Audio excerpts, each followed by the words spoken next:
coupled with few employment opportunities in internally displaced persons, IDP camps, and elsewhere in Kichanga makes daily survival difficult. There's no institutional psychosocial support or sexual health education, so both children and adults are extremely susceptible as victims or perpetrators of violence. Women and girls usually survive on working in agriculture, while the males will typically work in the boutiques, in businesses, selling goods. The problem is, when women go out to the fields, there are some rebel soldiers in the woods, and the rebel soldiers are starving and unpaid, and the women are very often victims of violence every time they go into their field, because the rebel soldiers want to discourage them from harvesting and will take over their fields.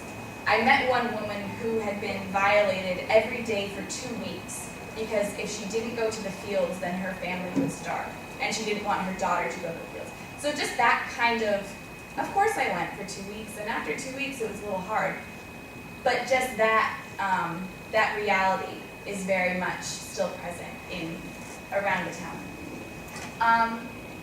So in Kichanga, the statistics vary. 20,000 to 50,000. It's kind of, because it's changing so much with the influx of refugees, it's very difficult to get an official count. There are about 8,000 internally displaced persons, refugees, who have surrounded the town. 80% of the population has no form of education, not even stepped into a classroom, a primary school, an elementary school. About 17% have some form of education, and only out of that small percentage, 17% are female. So a lot less females have education than females. So now you kind of have this idea of the refugee camps and the infrastructural issues. How can we redesign the body of Kichanga to include more female voices in decision making? And how can we begin to address the barriers to education that the Kichanga context provides? One of the exercises that I had the women do during the pilot literacy course was to draw a picture of the body and label in the community. It was Vishal's idea, my Indian friend who's establishing the network of low-cost health clinics in India right now, and who donated the wine. Drink up. He had this idea, so we drew a body, and I said, in your community, who is the head, who makes the decisions, who is the heart, who has the empathy, who does all the work, the hands, who leads the whole body? And they said, almost unanimously, the head is the mayor, he makes all decisions, the hands are the women and the children, because they do all the work. The heart is the woman, and the feet are the men. So the men were leading all the decisions in the community, and the women were just kind of doing all the work. So how can we redesign this so that females have a bigger voice in community decisions, in protection, in education, things like that?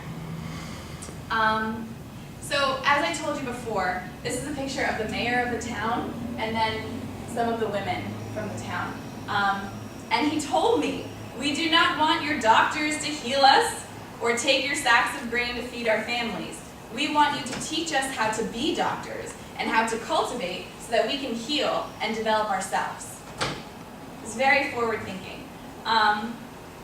So the idea is to create a community center for women's literacy in the rural town of Kichanga. It should be staffed and administered by the Congolese women, and women's participation in literacy and vocational skills classes will help raise family incomes and reduce poverty, provide psychosocial support for victims of trauma, improve health, and provide applicable education for generations to come.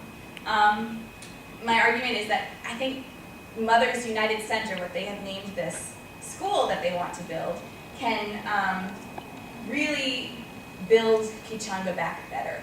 Because it's at that stage where there's so much potential, but it needs to kind of have a little catalyst and start in the right direction. So that's the proposal. After that's to build the school for the women. So I went, so the pilot literacy program that I did in 2011 was part to see if they wanted to build a school, check, and secondly, to see how they wanted that school to be designed. Because again, I'm not the expert. I'm not an architect. I don't know how to do business. I've not lived in the Congo my whole life. I don't have kids. I don't know what it's like to build a school. I don't know what the needs are. So I asked them. We got some really wonderful, wonderful responses. So one of my most memorable days was the first day that I got there, and I was expecting to teach about 15 women. I said, Ezra, coordinator of the Congolese NGO, it's a pilot literacy course. I'm just one person. I'm going to try like 15 women and see like if we can teach some of them and see how it goes for 2 weeks. No problem. 137 women showed up. And I was like, oh my God. So I taught, because they have different harvest schedules. In the morning, for example, some women work. In the afternoon, some women work. It depends. They have different schedules. So I taught 6 hours a day, 3 hours in the morning, 3 hours in the afternoon. And I taught the same thing for each 3 hours. And the women just kept coming. We took attendance, and we just had to keep adding and adding and adding. And we had electricity once in a while, so I'd plug in my computer, and then we'd sit there till it died. And so it was pretty incredible. The women were breastfeeding their babies right in class. There was kids playing in their pee in the aisles. It was a little cray-cray. I just said cray-cray. So now I'm going to show you a little video that we made with that very video camera. And it shows the women learning the ABCs. They're so proud of it. At night, I could hear, because the houses are very close, I could hear the women singing to their babies asleep. A, B, C, D, Q, R.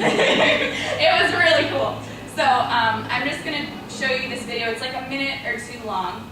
I hope you can, maybe some of you have seen it, but we're going to watch it. It's going to be awesome.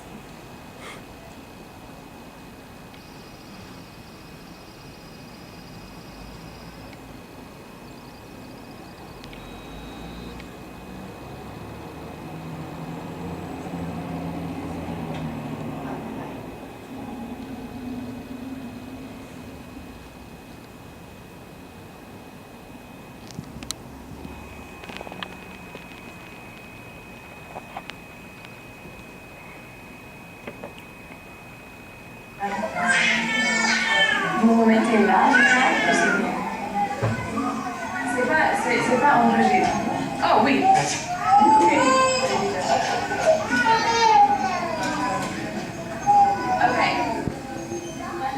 Okay. Tayari, ready? Leo. Ready? Yes. Ready? Yes. Okay. 1, 2, 3. A, B, C, D, E, F, G, H, I, J, K, L, M, N, O, P, Q, R, S, T, U, V, W, X, Y, and Z. Okay, so thanks.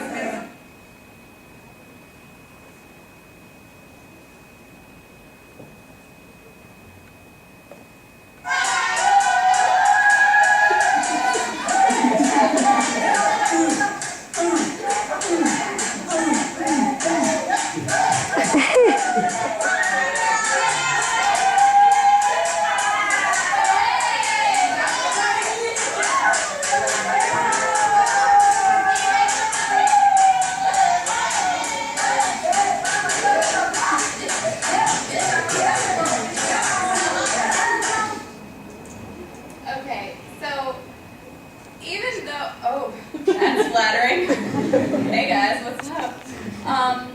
So even though, even in the class, I was speaking Swahili and French, but some guys from the Congolese NGO had to translate into 2 more languages. So some of these women, even in the class, couldn't communicate amongst each other. So just